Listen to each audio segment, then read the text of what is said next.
Now, sir, Trump had actually signaled the nuclear test with his statements days ago. He made some statements last night and just before last night, and we saw a test at night. We will conduct nuclear tests because others are also conducting tests. We have more nuclear weapons than any other country. I'm the one who refurbished and built them, and I hate it. But I had no choice because they had this. They had this. We are the #1 nuclear power. Russia is #2 and China is #3. Is this his first move? Is it going to be followed by more? What are we talking about? The U.S. conducted a flight test of a B-61-12 nuclear gravity bomb from an F-35 aircraft, Nevada desert. As part of the test, the bomb was dropped in the Nevada desert without a warhead. Now we will evaluate this together with my esteemed teacher, E-Ray. Yes, sir, let me invite you like this. At what stage we have a video? This is about the flight test. Can we see it out loud, guys? Okay, let's hear it out loud.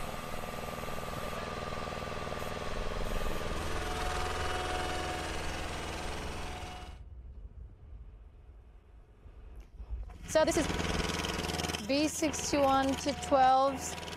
How exactly? We're talking about nuclear weapons. Yeah, I'm actually going to tell you. Comparatively speaking, what Russia has developed against it, the U.S. has developed something against it. This is actually the situation. Let's put it this way. The promise of a reciprocal move. There's a reciprocal move. I'll get into it a little later. In fact, I feel like I'm getting into it at first. Let's start this way. I think we will talk about the B-61-12s, especially with you, but how should we read this message? Let's evaluate it. If we first look at what it is, so the message is clear. In general, Donald Trump said he would try. He said he wouldn't try. If you remember last time on the program, we said that Russia has taken a step forward in nuclear technology. I have said that. I still think the U.S. is trying to create a counterbalance to this ahead. Now, what did Russia do first? He did two things. One, nuclear fuel. So he liquefied nuclear isotopes and used them as fuel. Therefore, very long ranges melt. Two, especially the use of these nuclear weapons, like this, not on smooth linear ballistic trajectories. Cruise missiles, I mean under the radar. Here it is between 50 and 100 meters from the ground, depending on the shape of the terrain. It has produced a technology that flies at very low altitudes from the sea in the same way and does not get caught on radar.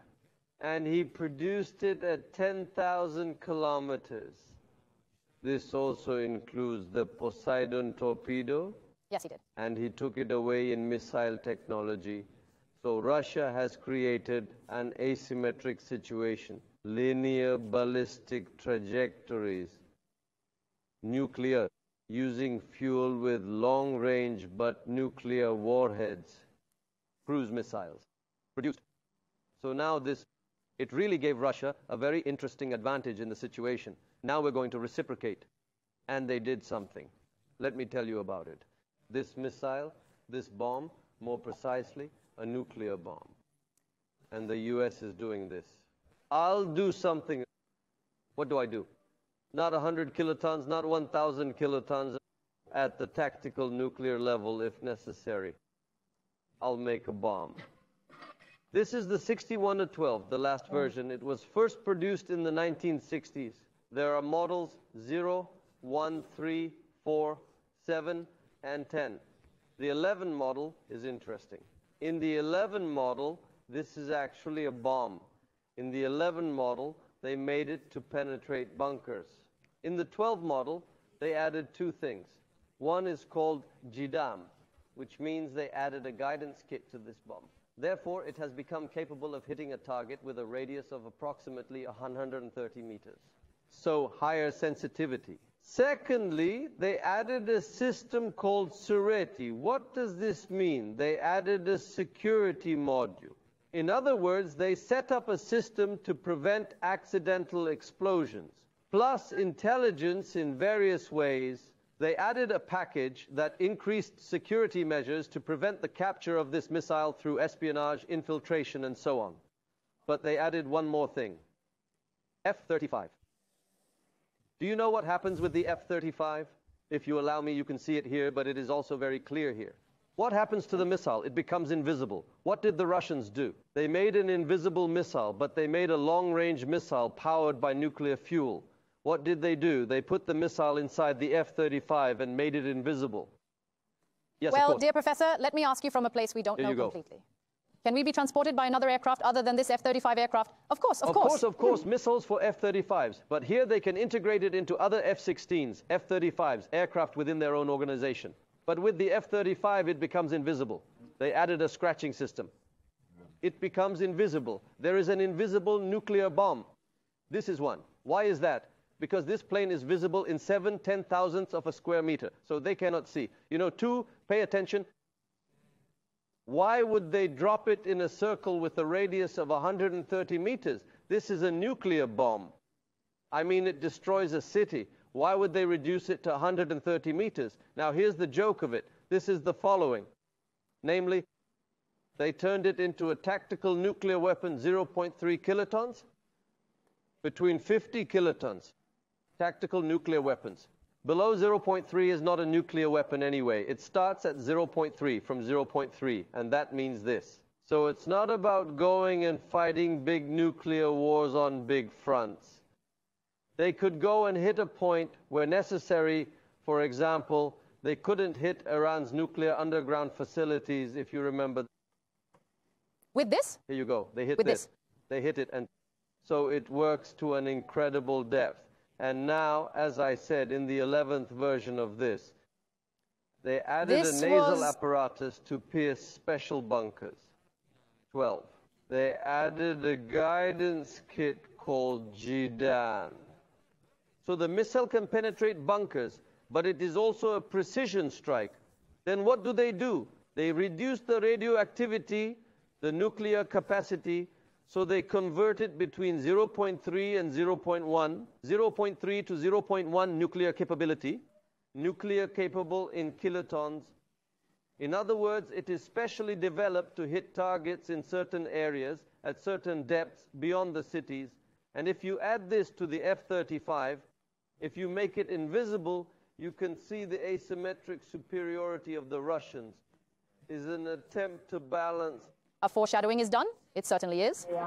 So why the Nevada desert? Let's ask that too. No living thing can live there? It's a firing range for the U.S. Armed Forces. A firing range. We have some of our own. Is there any damage from this? No, because there's no helmet. No title. The kit called Jidan was tested here, and that special warhead on its head, the bunker buster, concrete penetrating cap tested. It was thrown, and it fell into a target with a radius of 130 meters, and it fell to their desired depth. He landed. Landed. That's why Nevada is a desert. So, it's also a desert, so it's uninhabited. That's why it was chosen. But there are no nukes. There is no title, Mr. Minister. They didn't care about the title. What about this one? If these features are ready, friends, let's see a feature. My teacher, Ire, is also ready when he's standing. What kind of a bomb is the B-6112? Let's see it. Let Ire Hoja tell us again. Special. A bomb like this.